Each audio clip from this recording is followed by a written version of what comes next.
Hello there, ladies and gentlemen. Oh boy, have I had a fun morning, as we are going to be getting on with some Intel Extreme Masters Korean qualifiers in just a little bit. However, obviously we've run into a few problems. Recently, 2.1 patch has been released, and then trying to get on the Korean server was a little bit difficult. However, this is stage 1 of the Korean qualifiers for the Intel Extreme Masters Cologne, and, well, without further ado, we can actually quickly show you the brackets. Things have already started in the bracket, as we didn't want to really delay these players for too long. As you can see already, the first round has pretty much been played out in its entirety. As you can see, Rain has already actually advanced through to the second round after defeating Bunny, who defeated Mr. Slam from Yoe Flash Wolves. Let's have a look down here, see if there's any more interesting results. Parting's already passed him, Hitman and Impact, and he's going to be waiting for the winner of Alicia and Cosmo. Meanwhile, we had Dia in here somewhere. Dia versus Solar is about to happen. I'm going to jump back into the lobby very soon and try and find if we can get any games. I did ask our admins to find us a game as quickly as possible at 10:30-ish around there. And also, the game isn't fully downloaded. So we're hoping that everything is okay in terms of actually joining a game and then being able to sit around in that game and make sure we don't lag the players too much if the game actually has to stream some kind of data. But aside from that, I need to fill you in on exactly how today works. This is stage 1 of the Korean qualifiers, and then 4 players will advance on to stage 2 tomorrow, which is technically the all-encompassing Asian qualifier. We already have at least 3 invites from Korea for that stage in the form of SOS, Maru, and Jaedong. So 4 players from here will advance on to join those guys. I'm pretty sure there may be another, either there is a 4th invite or we get extra people from the other regions. We already have 4 players that are qualified from China participating tomorrow, as well as probably 1 or 2 from Southeast Asia as well. So for now, guys, we are just waiting for our admin to give us a game. Okay, thank you. It looks like it's going to be Curious versus GooJila, who I have no clue who GooJila is, although I'm assuming he's a big fan of Japanese culture. So we'll be getting into that in just a little bit. Curious is a player that we've seen many times during the Intel Extreme Masters qualifiers. We've seen him even take series off the likes of Innovation, no less, and then advance on to previous Intel Extreme Masters. So this is the Intel Extreme Masters qualifiers are really one of Curious's stomping grounds. He's performed extremely well in the past at them. I think the previous two qualifiers is where he's really made his mark. But the last one, it was a little bit more difficult for him to advance on from, as there was obviously Hero and Hydra who really made a strong impact there as well. And just in general, the CJ Entus players have done very strongly during these qualifiers. Now, there we go. I have an invite to our first series. Good luck, guys. Yes, caster, English. Okay, so without further ado, we'll be getting into our first game here in a second. Again, it's been a little bit of a flustered problem to get into these games and get onto the client itself, but we've tried diligently as best as possible to bring you what we can. The countdown's begun for our first series, so it's going to be, our first map will be Polar Night here, between Curious and GooJila. And again, I really don't have any clue about GooJila, but he is a Protoss player, and he's looking to defeat Curious. Now, one big thing to note about when playing against Curious in general in ZVP is that breaking him early on is very, very difficult. We've seen Parting in the past couple of Intel Extreme Masters qualifiers try and go for something very, very aggressive against a player like Curious. And on a map like Polar Night, it can be all too easy to slip into that trap. Ah, and I forgot to put the right overlay on, but we'll get that sorted for game number 2. Let's just jump into game number 1 for now, as we do have spawning down to the bottom right-hand corner here as our red Zerg. He is StarCraft Curious, and up to the north we have our blue Protoss. He is GooJila. All right, so as I say, guys, in the second game we shall have the proper overlay on, the proper interface, but for now, our first game is a little bit ghetto style, and hopefully all the sound levels are fine and dandy. But as you can see here, Mr. GooJila on Polar Knight, it comes back to what I was saying just before. Breaking Curious with something like a 2-base play, something like an Immortal All-In, can be very, very difficult. So if GooJila falls into that similar trap that can be all too common on a map like Polar Knight, then Curious, more likely than not, is going to shut him down. Obviously, taking the third base on Polar Knight can be a little bit tricky, and Curious, I mean, he's well aware of these kinds of things. So I am anticipating Curious to take this first map at least in this best of 3, and see him move on to, forward in the brackets. But still, no clue who GooJila is. If for some reason I am completely brain dead and GooJila is some Gosu Bonjour who I've never heard of, then you can tweet at me. I am happy to be wrong about GooJila, but I'm pretty sure I'm not. So anyway, spawning pool is going to go down for Curious. He's not playing this too risky. He'll try and grab his hatchery from that point on.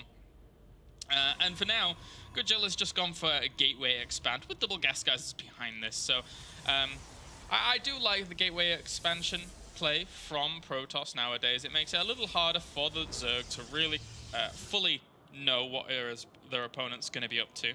Forge just allows the Zerg to feel way too comfortable nowadays, and, well, Curious is going to poke in, and he sees the lack of Nexus, sees the lack of frontal wall, so he's going to go up here, have a look around, see that there is indeed a gateway expand, or eventually, at least, and then from that point on, try and accommodate for that. Now, normally you would see the gas go down here for Curious to deal with something like that.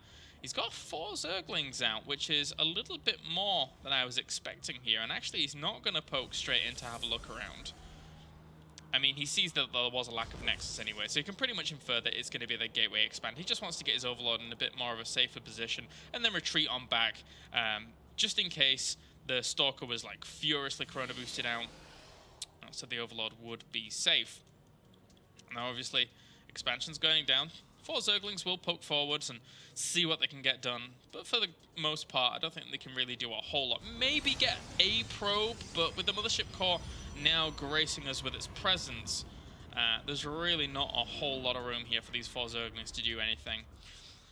It's a very, very minor thing, but technically, you know, 2 Zerglings could have done the same job as these 4, and he maybe could have had another drone out at this point, but it's by the by. Curious, during all of this, he knows now what he's facing against. He grabs himself his own extractor, and he'll be starting speed all too soon so that he can make sure he's well defended against something like a 3 gateway play that would come along.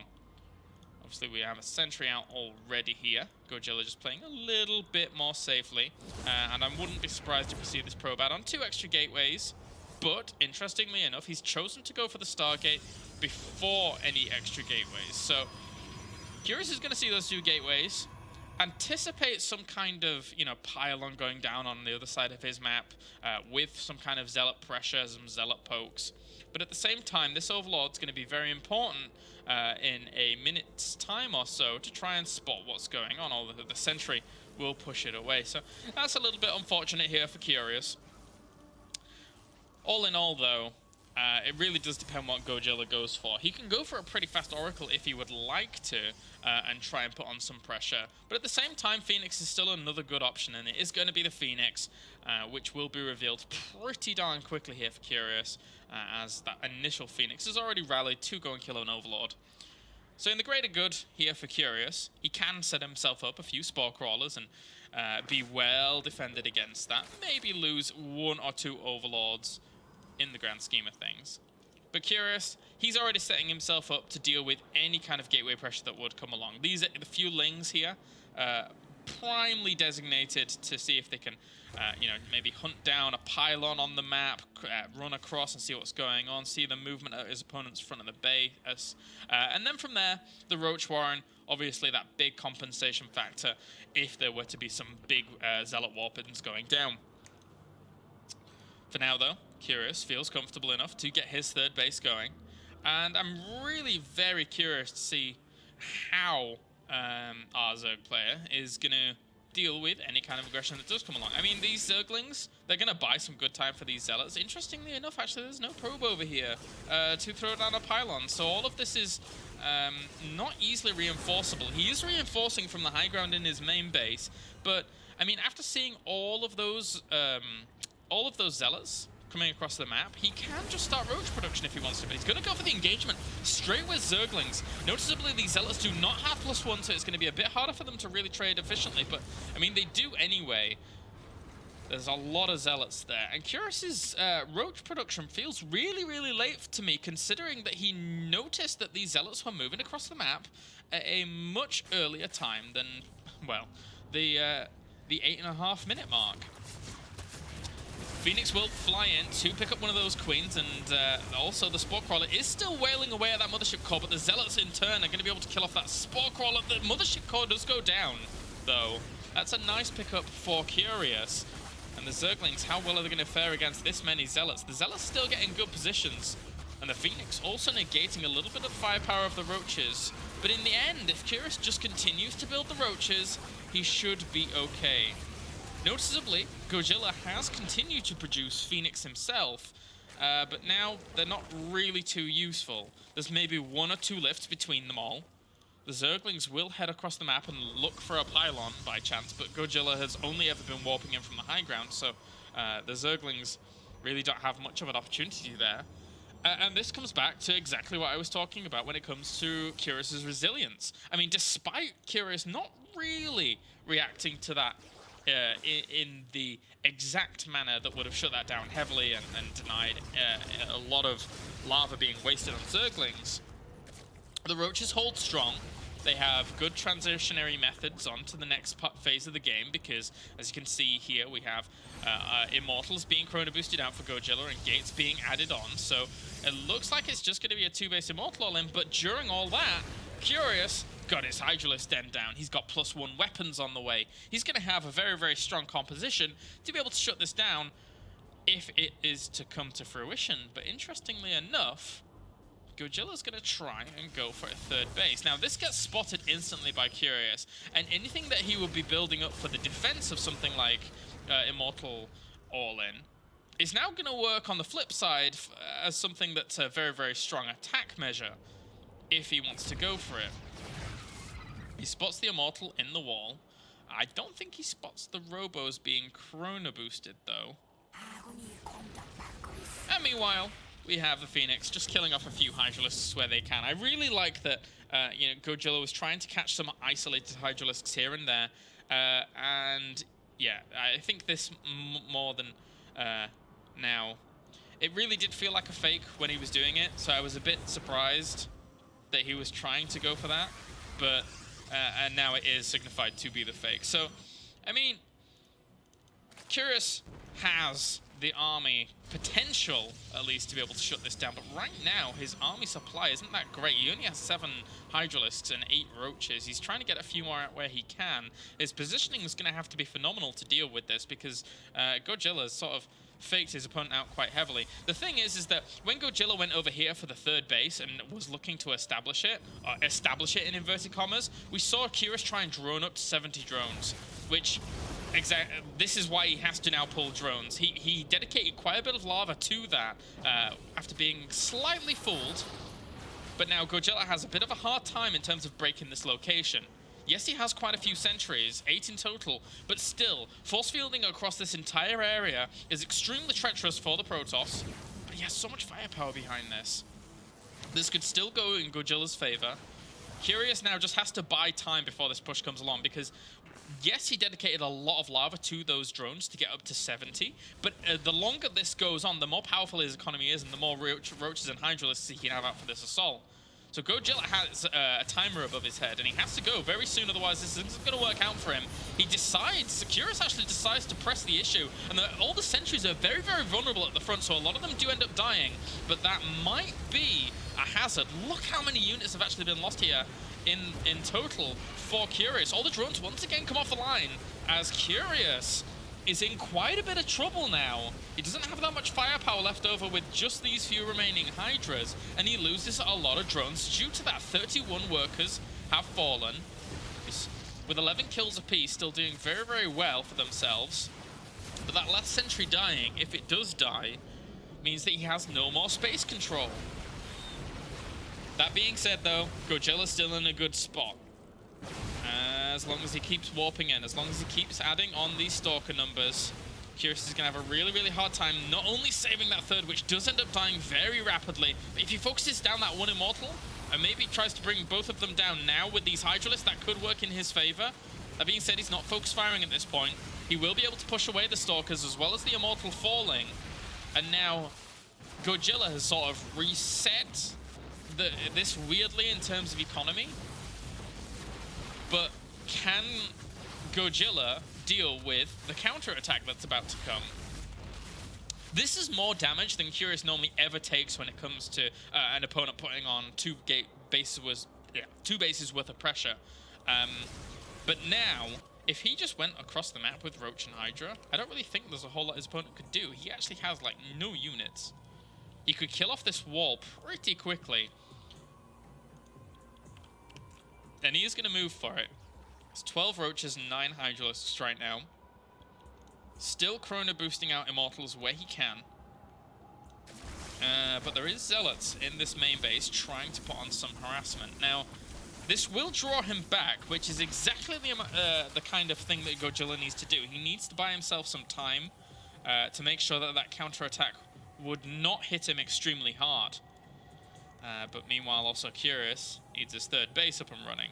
Now, as the game progresses, as the flow has gone on from here, this third base, obviously much easier for Curious to establish, whilst, well, Curious with Roach and Hydra exclusively, and with GooJila having no access to any AoE, it's still going to be very hard for him to ever take a third base, because Roaches and Hydralisks would always have a very, very nice spread across this area and kill it off pretty fast. Still some more Zealot harassment going on down here. That Spore Crawler getting very good damage, and even the Queen actually picking off the Warp Prism at the end. That's a nice pickup for him. As long as he brings a few units back to deal with this, that should be fine. But interestingly enough, GooJila, during all of this, realizes that the third base is something that's going to be too difficult for him to re-establish, or try and establish, so he's going to go for a secondary wave of this all-in. Now, Curious, how well can you deal with this, my friend? He needs more of the Roaches there with him, but also drones are going to have to help out for the battle. There's not as much firepower here as there was in the initial push because there's not that many Stalkers. Force Fields will block off a good chunk of that, but for now Curious will try and retreat on back. He has to be careful though. He doesn't want his opponent to get his army into a position like over here, for example, because this becomes much easier to Force Field off than this. So Curious took an engagement where he needed to push GooJila away.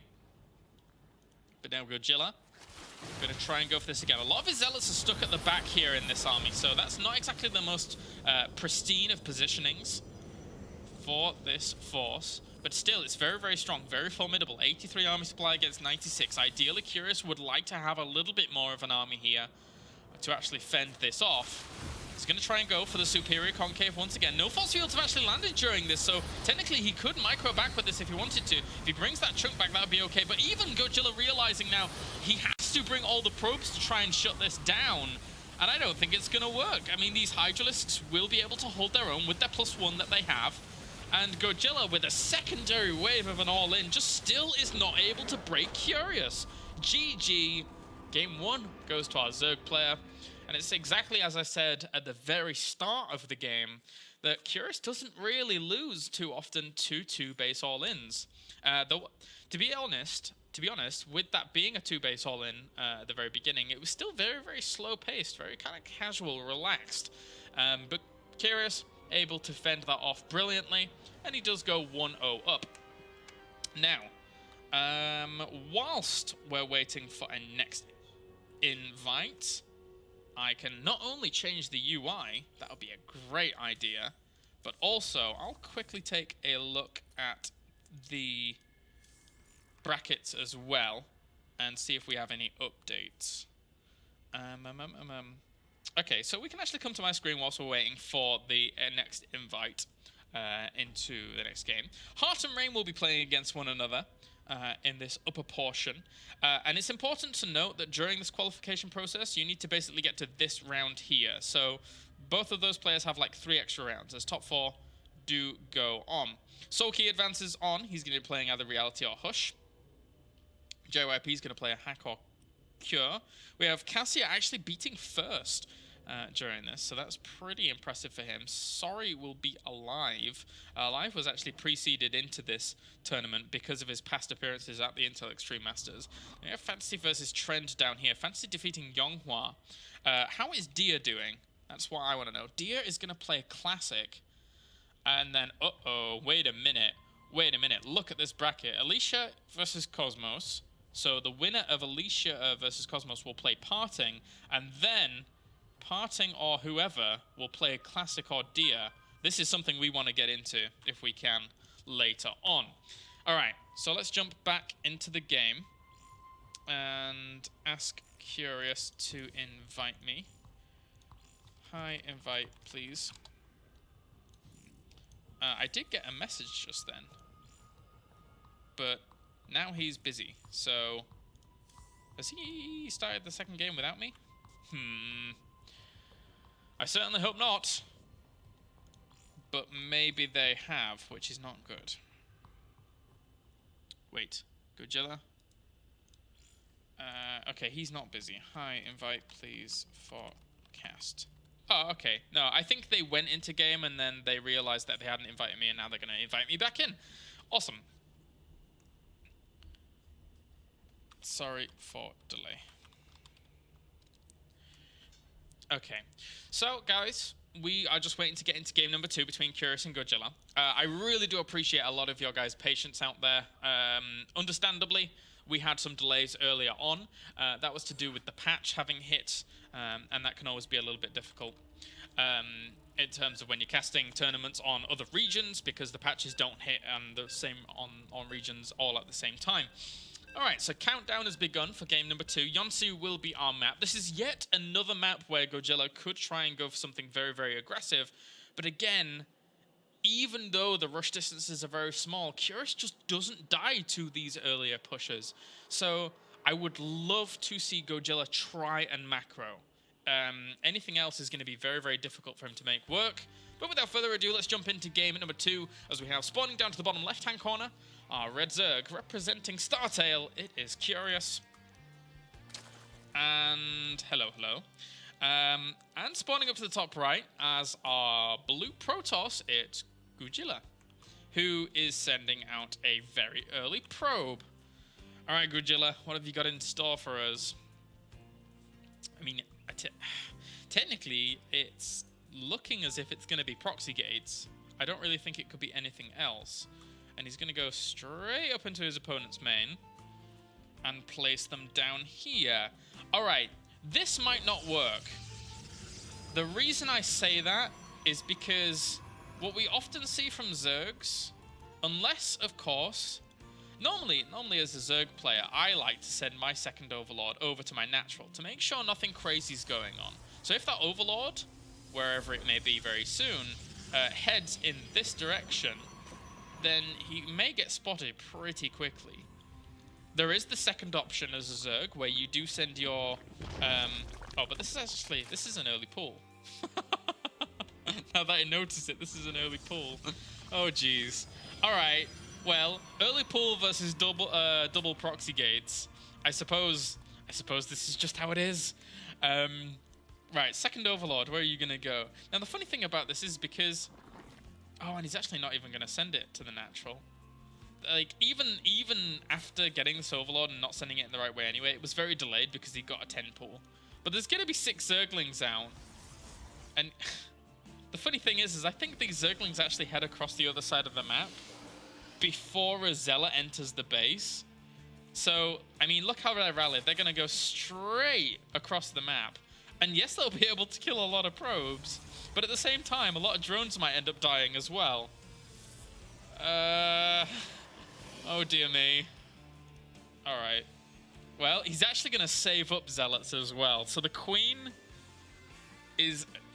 It's technically going to be out in time. He's going to need to micro really, really well for this. Look, he's... Oh, so casually coming in and having a look around. What's going on here? He's like, wait a minute, that pulls a bit. Alright, so now the Zealots have been revealed. And 3 Zealots here is quite a handful to deal with for Curious, I must say. Also, that Queen's going to get assaulted. The drones come off the line to try and deal with this. And how many workers has he actually lost? So that's quite a few. Meanwhile, the Zergling's also going for the attack here. There's not as many probes than there was compared to drones because of how this actually worked out. The Queen survives, and the drones... Dude, it's 8 versus 9. And the Zealots are still on the way. I think Curious just loses. These, I mean... It's going to be difficult to deal with double Zealots as opposed to just having these links. And the Queen dying is very important, so you can limit how much lava's out, as well as limit ranged attack and damage. And the thing is that even if the Zealots want to, if they want to engage, they can sit in this little point here, and it'd be really, really difficult for these Zerglings to ever properly engage them. So this has worked in to the benefit of GooJila, as Curious's building placement. But they're going to wiggle their way into the mineral line. And unless we see some superb micro from here on out from Curious, I think this is just going to be 1-1. Zealots just going to town. And there's more on the way. So now it's 4 workers against 7. And there you go, GG. Alright, game number 2 done. That was weird. Okay, so we're going to wait for game number 3 in a second. Curious will invite me, hopefully.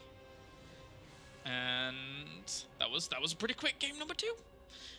Alright, so when I was saying that on Yonsu I would have liked to have seen GooJila macro as opposed to go for a 2-base all-in, I suppose that was the other end of the spectrum that worked out quite nicely. And now we have an invite to Frost for our next game. So 100% guaranteed this will be a little bit longer than game number 2. GooJila. As we now get loaded up. As you can already hear, the countdown's begun, guys. A big thank you for joining me here at ESL TV for the Korea Qualifier. Stage number 1. 4 players will advance on to tomorrow, which is the Asian Finals. And then we'll have like 2 players advance on to the Intel Extreme Masters Cologne itself. So, let's jump into game number 3. As we have, spawning down to the bottom right-hand corner, red Zerg representing Startail, it's Curious. And down to the bottom left-hand corner, we have our blue Protoss, it's GooJila. Alrighty. I think the macro game has to come out in this one. Anything else would be a little bit sketchy, a little bit scary, but... it's good to be live. Oh, GooJila is Cal. Thank you, Sean. Alright. I didn't even realize that GooJila was Cal.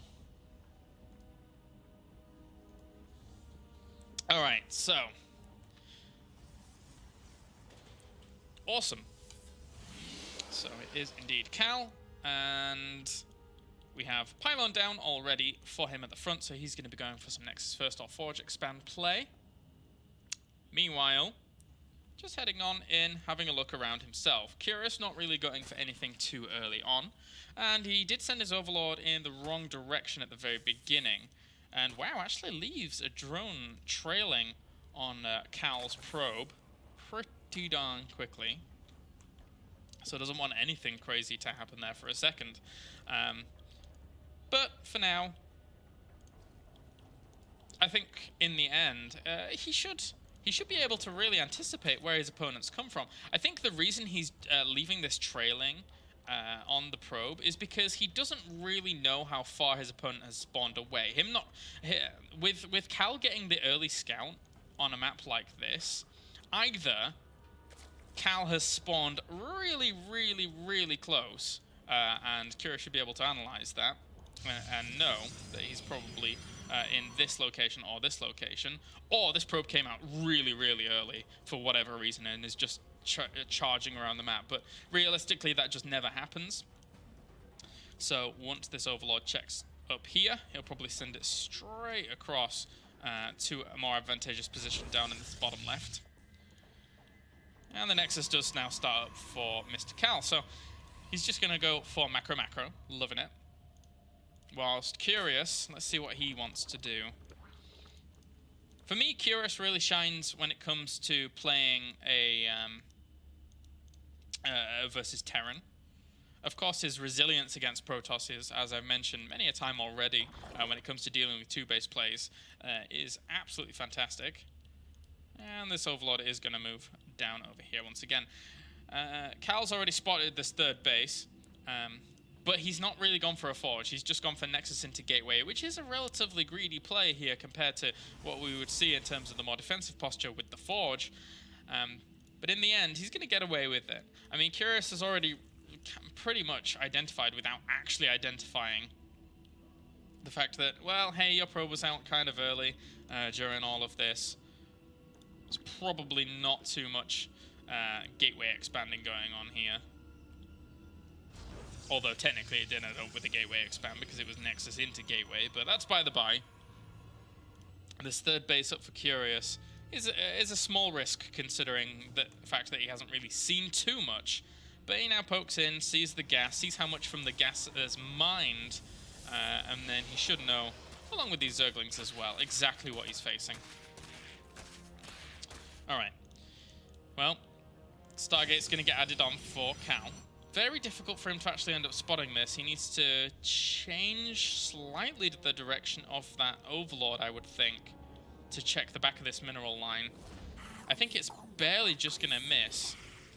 The Mothership Core, as well as Zealots, will force this away, as well as charge across to this third location to try and apply some pressure. Now, this will, of course, force out quite a few Zerglings. He did change slightly the path of that Overlord, and it does spot that Stargate down to the bottom left. So right now, Curious pretty much has all the information he needs about exactly what's going on. That being said, he didn't have gas at any particular time. Opted to go for the third a little bit quicker in anticipation of some kind of Nexus Forge expansion play. The two Zealots and Mothership Core will start doing some pretty good damage over here, actually. Killing off the Queen is a really, really nice start if you can get it, because then there's nothing to contest the Mothership Core, aside from when this Queen does come down to reinforce. But that's going to take a little bit of a while, because these bases have not been conjoined with creep. And the Zealots also get themselves into a really good spot as well.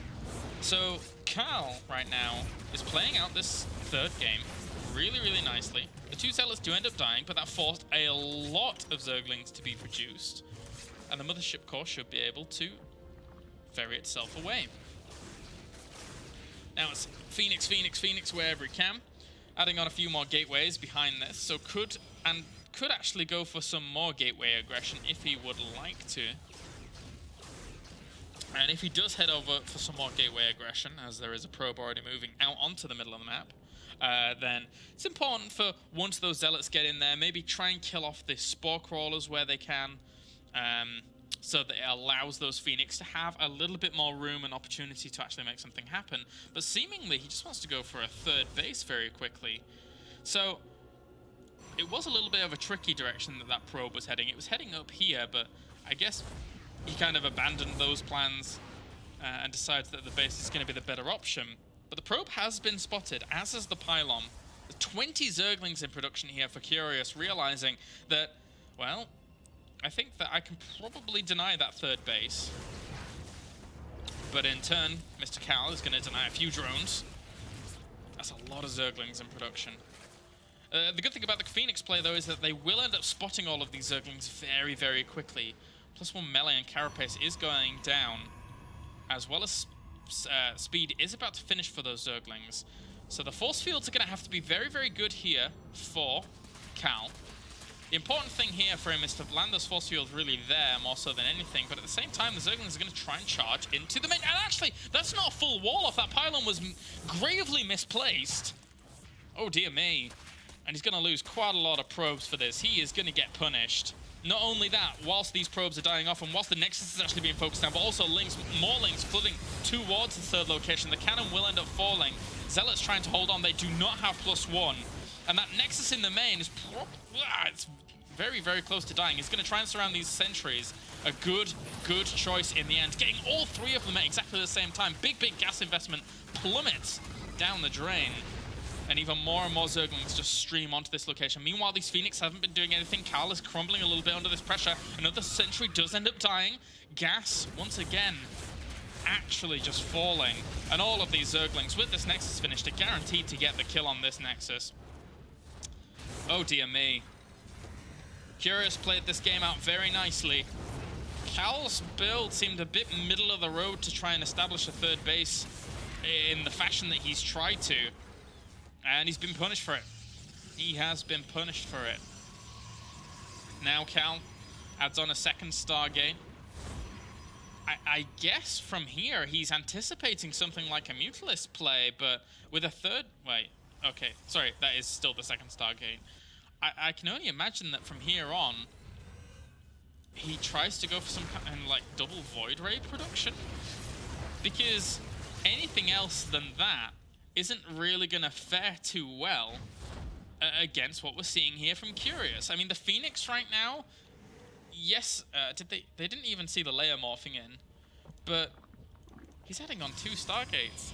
He feels that it's going to be Mutalisks, but it's just not. I'm not sure what really gave him this indication. Maybe he scouted out a load of gases. He scouted out 2 gases here, hasn't seen any of the gases there, nor there. The Infestation Pit's about to finish with 2-2 on these. I mean, it's if you end up clicking on the Zerglings as Protoss here, you see that it's the melee upgrades. It's no committal to range, but the Hive starts. Curious pushes in once again with a huge flock of Zerglings, and that's going to actually make easy work of these Zealots because it's obviously 1-1 against 0-0. And the Phoenix production continues for Cal. He's been put back so far that he's trying to read into something that his opponent's doing, but it's just not happening. All the Phoenix, unless they get really good lift-ups on these Infestors, they're going to do absolutely nothing. A laying Infestor play, especially if where he's going with this Hive tech is Ultralisks, it's going to be even more catastrophic here for Cal in game number 3. Nice transfuses on one of those Queens will keep it alive, and one Phoenix dies off for the trouble. The Infestors, if they land a fungal growth alone on these Phoenix, then it's just going to be goodbye to them.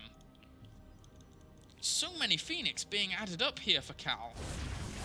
The Zerglings are going to try and run on past all of this, but the Zealots will hold their own for now, as +1 has finished. So they do end up trading normally against those with +1 Carapace.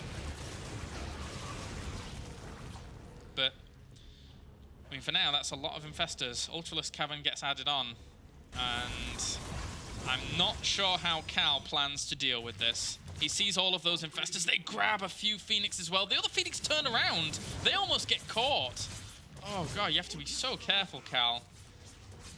If you're going to try and go for mass Phoenix, you may as well keep some of them alive. And there we go. There's the switch into 3 Void Rays. So this is the one option that he has available to him. But now what's going to happen is that Curious is going to see this amount of Phoenix, and he's instantly going to say, well, you have a lot of Stargates across 2 bases whilst trying to establish your 3rd base. I am not going to let you establish your 3rd base. And then from here, the only option that you have is Void Rays. Land a fungal. Good pickups there. Not too bad from Cal at all. Trying to kill off some of these Infestors where he can. He needs more fungal growth to actually kill this off. The Queens also look to support. A really nice fungal growth at the very end there. Will be able to shut a lot of that down.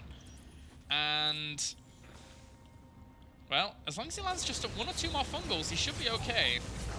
He does have energy. He doesn't actually have energy for any more fungals here at this point. So it's going to be up to the Queens to push that away. But look how many Phoenix he's actually lost during all of that. He's down to 4 Phoenix that really have not paid for themselves.